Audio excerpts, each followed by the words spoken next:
Ladies and gentlemen, good morning. A very warm welcome to the Vasant Vihar Litfest 2021. It's rather unfortunate that we've not been able to organize the Litfest on the lawns of the club and bring in the carnival atmosphere as we've been doing for the last few years. In fact, this year we were planning a much bigger Litfest, and we wanted to invite some artisans and craftsmen and also spill over into the other parks of Vasant Vihar. But that was not to be. It's been a difficult year, and we've lived through extremely trying times. Our planned activities at the club virtually came to a standstill in the last 10 months or so. And I think the last major function that we organized at the club was Litfest 2020. Hopefully now, we are at the end of the tunnel, and the year of the infection will give way to the year of the injection, the vaccination. Today, in fact, is an auspicious day for India because it marks the start of a massive vaccination drive in the country. I don't think any other country has undertaken this kind of a drive. And as we speak, I think the operation is underway. And Vasant Vihar marks a new day by organizing the online Litfest. Spread over 2 days, we have 19 sessions and 46 speakers. The first day will end with the Aroha choir, award-winning choir all the way from Shillong, and the second day with a poetry session. One positive feature of the virtual format is that we have been able to get speakers from all parts of the country, and our audience stretches to different parts of the world. In fact, some of them have already started interacting with us and started sending questions for the speakers.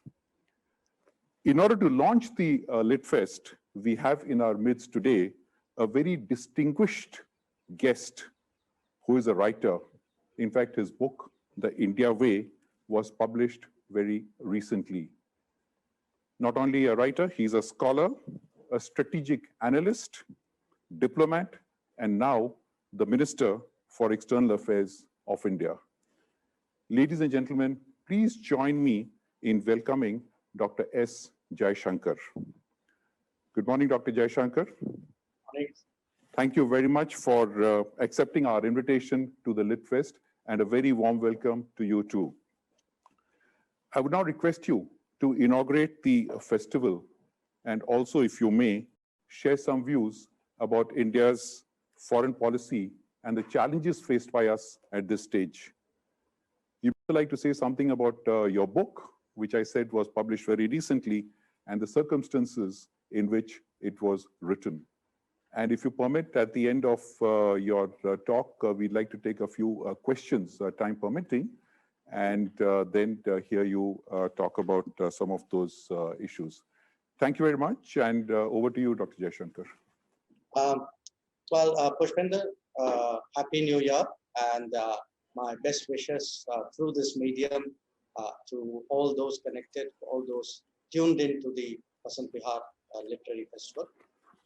I think that the turn of phrase you said, which is from the infection to the injection, I think you should be writing a book on that. Now, I was actually listening to the early, the conversation you were having before the formal inauguration.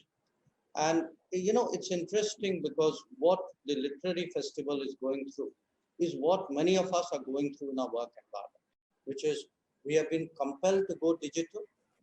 Perhaps we should have gone digital even earlier, but circumstances have forced us. And now that we are in it, we are actually discovering the virtues of it. I find, for example, in the last year, I would have spoken to more than 100, spoken and interacted through video, more than 100 foreign ministers in the world. Now that would have taken me 100 trips, which was physically impossible. So even when the injection prevails over the infection, I intend to stay sort of significantly digital, because actually you find it's a very efficient way of using your time, of communicating. I think you have to, I see exact all those points you mentioned, the glitches, the mediums, how do you get it right? Everybody goes through that, but if you master it, trust me, there's a great world waiting out there for us all to explore. So now about the book. Okay. I mean, I wouldn't say I'm a writer. This is my first book. And the only thing I can say after that experience is maybe everybody should write, because I think somewhere there's a book inside everybody waiting to come out. You have to find ways of making it come out. It's not easy. I would say the two biggest challenges I grappled with is a lot of things were in my own language self-evident to me. And when I sort of read it again with, with somebody else's viewpoint, it wasn't that self-evident. So how do you really write for others? I mean, that for me was a big challenge. Of course, the other challenge, which I'm sure everybody who writes a book for the first time has dealt with, how do you bring it to closure? Because you're so worried about getting it right that you keep working on it, keep trying to, tinker with it here and there. Somewhere one has to have the ability to guillotine it, which of course, in my case, happened around April of last year. Now, your question, how did I write it? Well, I did for those listening to us who may not know it, Pushpendra and I started in the government in the same year. And in the years that, we've spent in the government, I mean, I had a sense, okay, there are a lot of things you learned, a lot of things you know, a lot of things you want to share. And after I retired in early 2018, I started speaking a fair amount on foreign policy issues and speaking to audiences who were not foreign policy audiences. So some of that, how do you communicate to people not in the same line of business? How do you use, languages and language and metaphors and examples which make sense to them? I think partly got addressed by speaking to audiences who were not specialized audiences. I also benefited a lot by doing an interactive book, because there have been occasions when I would go into a particular event with a certain proposition, then I would get pushed back, people would question me, we would get into a conversation, and then I'd come back and say, okay, those 4 points I must record and sort of round off my argument a little bit. So in many ways, it's a kind of a conversational book. It's a very interactive book.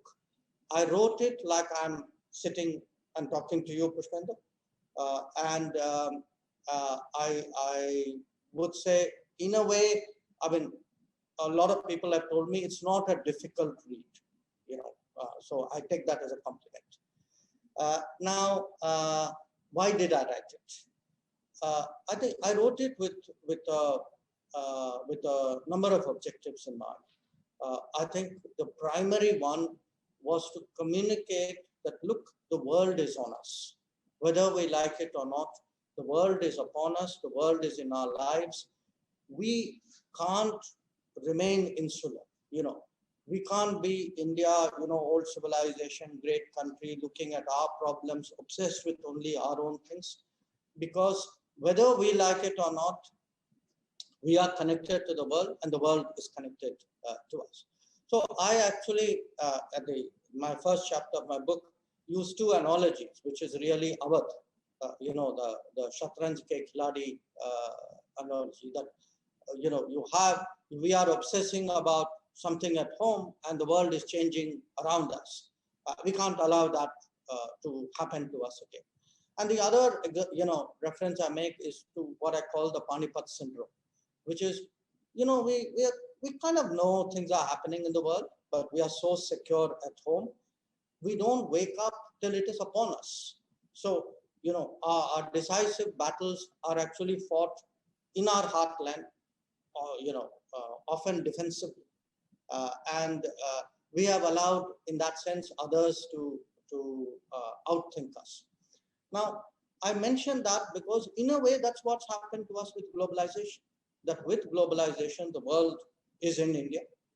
It's there in pretty much anything you do, including probably the medium which you and I are using to talk to each other. And so we need to have that sense of, today the interdependence, the interpenetration, actually the seamlessness of our existence.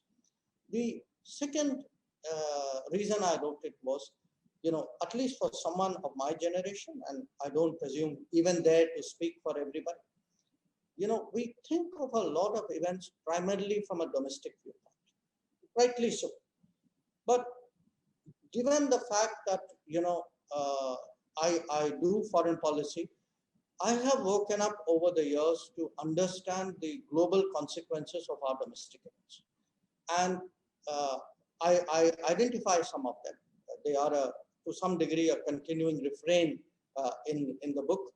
Partition is a big one. We largely think of partition, and rightly think of partition, as something which happened to us. It was depending on, it was a trauma, it was a tragedy. But look at it from the world perspective. How does the world see it? Which was, had the partition not happened, and India would have naturally had Afghanistan on one side and Myanmar on the other. Our linkages with the Gulf and with Southeast Asia, which we are now rebuilding, actually would have probably never eroded to the degree which they would have. So I'm not debating the merits of the partition. I'm not going into the politics of the partition. I'm just highlighting a strategic fact that India got downsized, and it is today, a lot of our rise is to do with recovering that kind of natural strategic outreach to what was our extended neighborhood, the Gulf and Southeast Asia. The other example, of course, is the economic reform example. We started our reforms in the early 90s. China started it in the late 70s. If you see that gap, the gap of a decade and a half, that's the gap between India and China.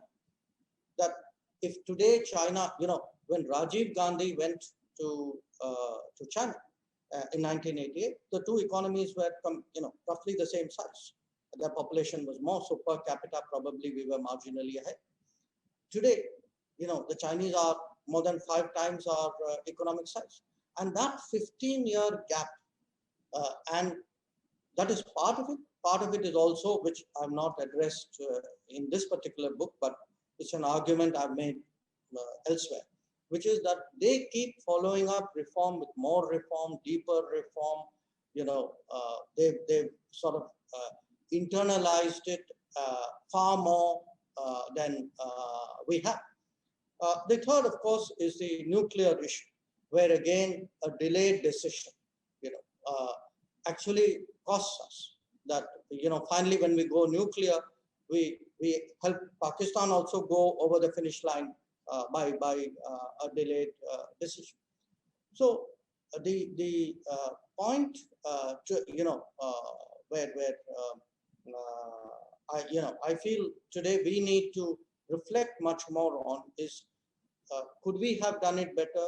I think we need to, some degree of introspection, some degree of debate. Could we have done it differently? And by the way, it's not necessarily a nitpicking exercise. I think we did some great things as well. So how does one, it's a kind of a, I would say, a self-audit. It's a looking at the future with lessons from the past and present. And that really brings me to where we are today, and where we are today forms a certain part of my book as well. And here, the sense that particularly in the last 5 or 6 years, we are in a different, we are at a different level in the world. Our profile is different. Expectations of us are different. When something goes wrong today in the Indian Ocean, in 2004, many of you would remember the tsunami, the Boxing Day tsunami. The Americans came, the Japanese came, the Europeans came. We also did our fair share. Today, if something goes wrong in the Indian Ocean or in the larger, the hinterlands as well, people look at India. I mean, If you see Nepal earthquake, we went in first. If you saw Yemen civil war, we went in first. There's a Mozambique cyclone recently. There was something in Fiji. We are out there. So part of it is today that sense of India as a first responder, India as a kind of a mover and shaker, visible in G20, visible in international forums. India is a tabler of ideas and initiatives. International Solar Alliance, or we have we've created a disaster resilient initiative. So this whole what are the expectations of us? And finally, the fourth reason I wrote it is, again, I say this with a degree of humility and self-criticism. We tend to think of foreign policy as something which somebody up there does. This is for the mandarins to think through. Actually, you look at foreign policy, our key foreign policy choices were made by people who followed their instinct on migration and mobility, followed their instinct on technology, on commerce. So if yes, today we have much different relations with the US, with the West.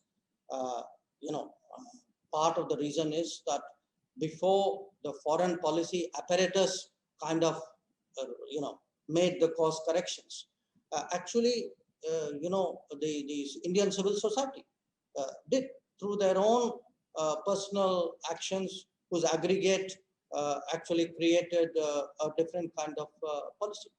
So overall, I mean, the thrust of the book, as I said, was really get people thinking about it, get people arguing about it. Again, these are my experiences, my viewpoints, probably my biases. Happy to, when I see someone says, well, I don't fully agree with that, or I think you left that out, I live and learn from that. To some extent, by the way, I must tell you, it's been very helpful for me abroad, because putting out an explanation, what is this India about? Where are we going? What are our dreams and aspirations? What are we, where do we think our place is in the world? I think it helps others to also get some clarity. So that's been really what it is about. But I can only say this again as a first-time writer, that somewhere, writing a book, walking into Bhari and Sons and seeing it, it's a special feeling. No, I totally agree with you, and thank you so much. That was quite a broad sweep of where we are today, right from the Mahabharata times to the geopolitics of today, and how India has progressed over these centuries. Yes, it's very evident when you go outside the country today, the way India is looked at, today compared to what the perceptions they had of India a few decades back. In fact, in some of the foreign publications, newspapers particularly, India found a mention only when there was a major, catastrophe, or there was a major accident or some major incident somewhere. Otherwise, day-to-day discussions, commentary on what was happening in India, how India was progressing along a certain path was never really discussed in newspapers and periodicals. If I can sort of dive into 2 or 3 issues which are there in the book, and if you would like to sort of expand on that. At one place in your book, you've said, and I quote, this is the time to engage America, manage China, cultivate Europe, reassure Russia, bring Japan into play. Now, we know that the post-1945 world keeps changing from bipolarity to unipolarity to multipolarity, at times led by economic imperatives, at times by global power equations. In the light of that, would you like to expand on this lovely quote that you have in your book? Well, thank you. I think that was like I was trying to get foreign policy into one sentence out there. Look, what I was really trying to convey is that the world today is multipolar. So that idea that we are on somebody's side or not on somebody's side or in between, we need to understand that there are no sides anymore. There are poles. It's like a Chinese checker game. Everybody is playing everybody at the same time. And uh, you need a different kind of foreign policy for that. I mean, you have to be much nimbler. You have to have the ability of finding convergences with you know, parties, even with people. There will be countries with whom, on many issues, possibly even key issues, I don't agree. But I would still need to work with them on certain other issues where you know, a coalition or a convergence is useful for me. So that sentence was part of an explanation to sort of present this much more nimbler, multi-sided view of world politics, where you need, you know, you need to go beyond the formalities of the old orthodox politics. You know, I need to find issue-based relationships. Need to work wherever there are full or partial convergences with countries. Figure out, you know, what to work with which combination, and that's really what's been happening, especially in the last 5 or 6 years. That you know, there was a very interesting picture. I forget which magazine. I mean, possibly India Today. I don't remember it. Of the G20 at Buenos Aires 2 years ago, which showed our Prime Minister with the American President and the Japanese Prime Minister, and then our Prime Minister with the Russian President and the Chinese President. That's sort of, that's a kind of world which today we are all really grappling with. But having said that, you know, I've actually also spent a fair amount of time explaining two concepts there. One, a sense of solidarity with the developing world, with, you know, all of us countries who came out of the post-colonial era. So it isn't enough to be a rising power or a strong power. I think the other part of it, the second point I made, is the importance of ethics. But somewhere, you know, we have to develop a brand, which we already have. We need to kind of grow that, which is you know, a brand of a power which is fair, which is just, which will work with others, which is prepared to step out at a time when the rest of the world is very selfish. You know, you spoke about the injection, coming of the injection. You know, I would look. We did last year.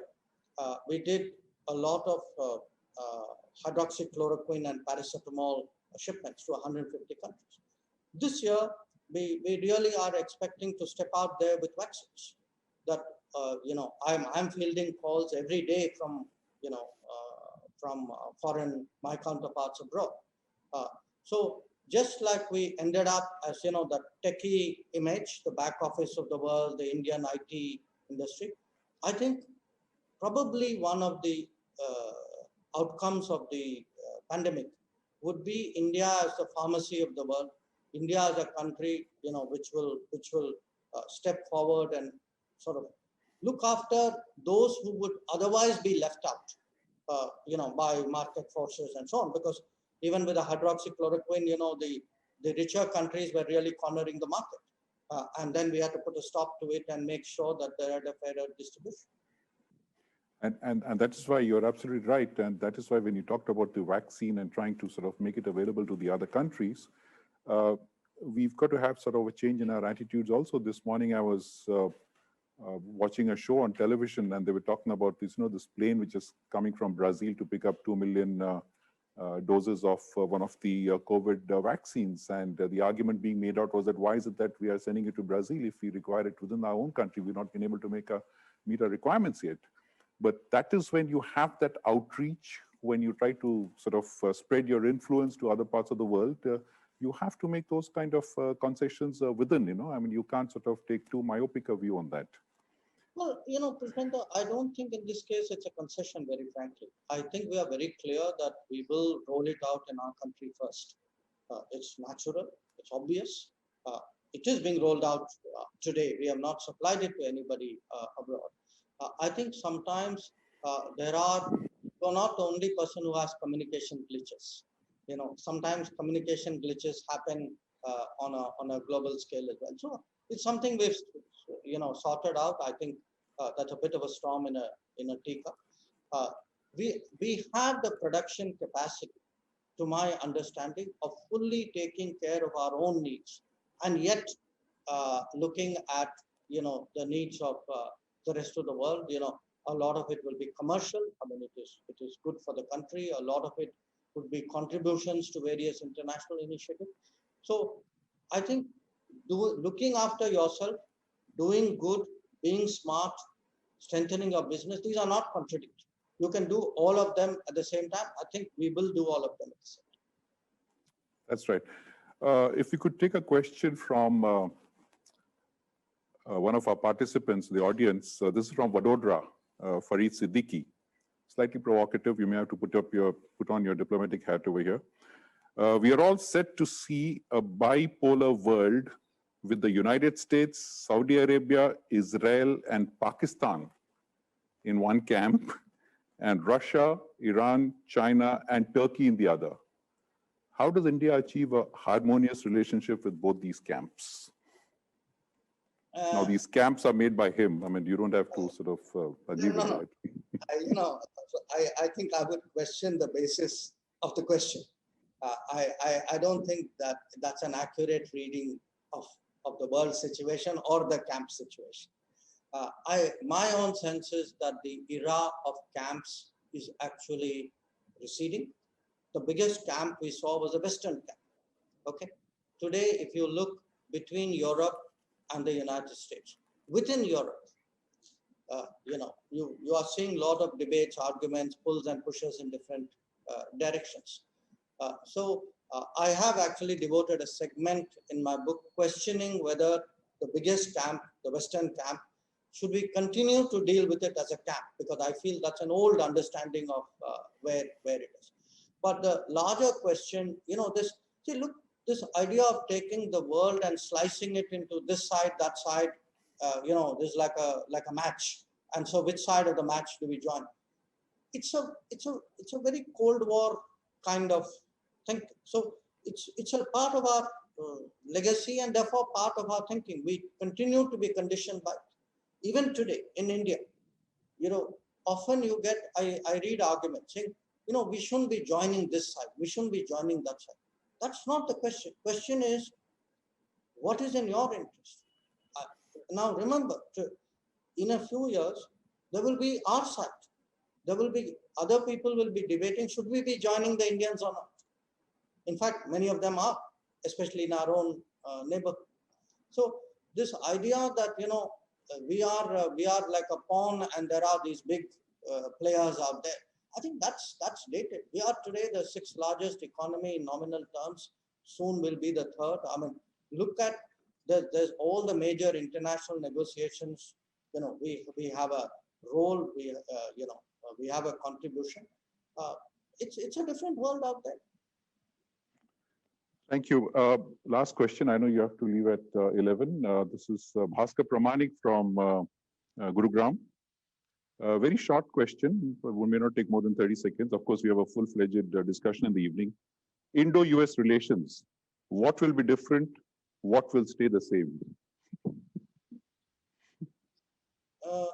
I think Washington will be different. I think Indo-US relations will stay the same. So that's a short answer. The longer answer is that when I look at this administration, these, especially on the national security side, are pretty much exactly the people we worked with, in the Obama administration. I mean, I was ambassador in Washington then, and whether it was Bill Burns, who's now in CIA, Tony Blinken in State, Jake Sullivan in NSA, Avril Haines at that time she was in NSC. So the cast of characters is very, very, they are known people. The US politics is, US policy is such that people actually regularly lay out their positions. So almost every one of them has written something in these last 4 years when they were not in office. So you have a sense of what is their thinking as well. But so I am quite comfortable there. I mean, knowing that my interlocutors on the other side are all known people. But more than my personal assessment, look, Indo-US relations today, you look at the uniqueness of it, you know, the students, the community, the technology, the sort of I mean, the business, now the energy, the security. So show me, you know, some sort of domain of activity where that relationship doesn't have a relevance. So it has become really a very, very strong relationship. And I think when you have such a strong structural foundation, we should be very confident about the strength of this relationship, which is why I gave you the answer, I think. Thank you very much, Dr. Jaishankar. And you're talking about books written by people in the administration. Now, I suppose anyone who wants to engage with India will have an advantage because they know the thinking of our foreign policy establishment. They'll probably want to read the book before they come to India, or before you visit that country. They'd like to read the book to find out what's happening behind South Block, you know, how the wheels turn in South Block. But well, except Pushpendra, that's also part of exactly what I want them to think. Perfect, absolutely. So thank you very much, Dr. Jaishankar, for coming to the Litfest today and for inaugurating the Litfest. As I said, it's a new paradigm altogether as far as Vasant Vihar is concerned. And to have a scholar, a foreign minister come and speak to us early in the morning, I think it sort of sets the path very well for the rest of the Litfest in Vasant Vihar. Before you go, small memento we'd like to give you from the side of the Vasant Vihar community. The act of giving it is digital, but we'll actually have it sent over to your office. So just to sort of as a remembrance for you for the Litfest that you attended today. And thank you very much for engaging with us. And we hope to see you at the club sometime. All the very best to you for your pursuits. Thank you.